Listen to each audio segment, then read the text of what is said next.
Hello बच्चों, let's read the question. To what series does the spectral lines of atomic hydrogen belong? Its wave number is equal to the difference between the wave numbers of the following two lines of the Balmer series 486.1 and 410.2 nanometers. What is the wavelength of this line? इस question में जो हमारा की concept रहेगा उसे हम सबसे पहले यहाँ पर डिस्कस कर लेते हैं. So here the key concept is all about Rydberg equation. So इस क्वेश्चन में हम रेडबर्ग इक्वेशन का यूज करने वाले हैं. So that's why this is our key concept. अब हम आगे चलते हैं. बात हो रही है यहाँ पर हमारे एटॉमिक हाइड्रोजन की. जैसे कि हमें पता है कि जो हमारा हाइड्रोजन है इसमें एक ही प्रोटॉन होता है एंड एक ही इसमें हमारे पास इलेक्ट्रॉन. सबसे पहले हमें एक चीज के बारे में पता होना चाहिए कि हमारे पास यहाँ पर 4 सीरीज हैं. ये 4 सीरीज कौन सी हैं? सबसे पहली तो है हमारे पास लाइमन सीरीज. लाइमन के बाद है हमारे पास बाल्मर सीरीज. बाल्मर सीरीज के बाद है हमारे पास ब्रैकेट सीरीज एंड ब्रैकेट के बाद है हमारे पास पैशन सीरीज. ये 4 सीरीज हैं हमारे पास. Electron jumps from higher energy level to lower energy level, releasing energy in the form of spectral emissions. The spectral lines are grouped together to form the spectral lines. सबसे पहले अब हम यहाँ पर हम लिखने वाले हैं the energy difference and the wavelength of the emitted photon is related to Rydberg formula. Rydberg formula हमारे पास क्या है? That is 1 upon lambda is equals to z square into r into 1 upon n1 का square minus 1 upon n2 का square. ये आ जाता है हमारे पास यहाँ पर रेडबर्ग का फॉर्मूला, जहाँ पे z हमारा एटॉमिक नंबर है, n है principal quantum number and the numbers 1 and 2 represent the lower and high energy level, r है हमारे पास रेडबर्ग कांस्टेंट. डिफरेंट सीरीज और obtained by the changing the values of n. जैसे कि हम ले सकते हैं कि हम वैल्यू ऑफ n ले सकते हैं हम 1 2 3 या 4 फॉर द हाइड्रोजन.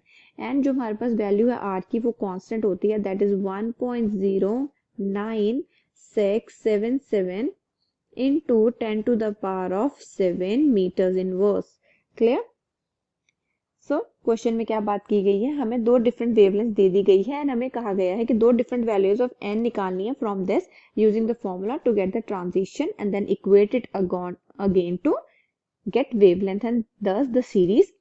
यहाँ पर हम कैलकुलेट कर लेते हैं. That is v is equals to 1 upon lambda 2 minus 1 upon lambda 1. Put करते हैं values. v is equals to r into 1 upon 2 का whole square minus 1 upon n2 का होल स्क्वायर माइनस r यहाँ जाएगा इंटू 1 अपॉन 2 का whole square minus 1 upon n1 का whole square. यहाँ पर क्या आ जाएगा? That is v is equals to r into 1 upon n1 का स्क्वायर माइनस 1 अपॉन n2 का स्क्वायर. क्लियर? अब हम यहाँ पर लिख लेते हैं now for line 1 of Balmer. यहाँ पर अब हम कैलकुलेट करने वाले हैं लाइन 1 फॉर इसके लिए बाल्मर सीरीज के लिए. यहाँ पर देख लेते हैं अब हमारे पास क्या आ जाएगा formula. That is 1 upon lambda 1 is equals to r into 1 upon 2 का स्क्वायर माइनस 1 अपॉन n1 का स्क्वायर. वैल्यूज पुट करते हैं. 1 upon 481.6 into 10 to the power of minus 7 is equals to 109,678.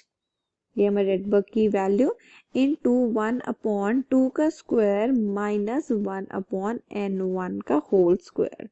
After calculation हमें यहाँ पर n1 की value क्या मिल जाएगी? That is 4. अब हम यहाँ पर कैलकुलेट करने वाले हैं for the line 2 of Balmer series. Line 2 के लिए भी अब हम यहाँ पर कैलकुलेट कर लेते हैं.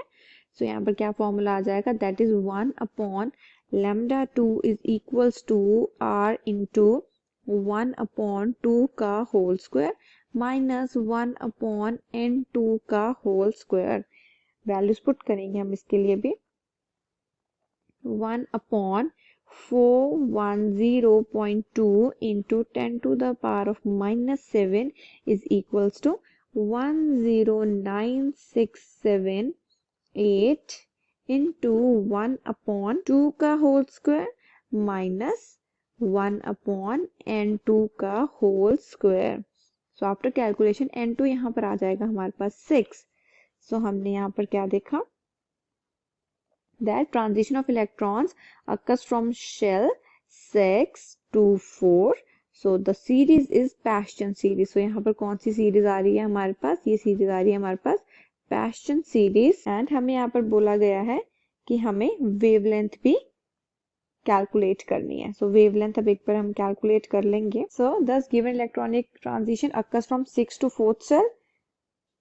तो अब हम यहाँ पर यूज कर लेंगे हम, that is V is equals to 1 upon lambda and it is equals to 109,678 into 1 upon 4 का whole square minus 1 upon 6 का whole square।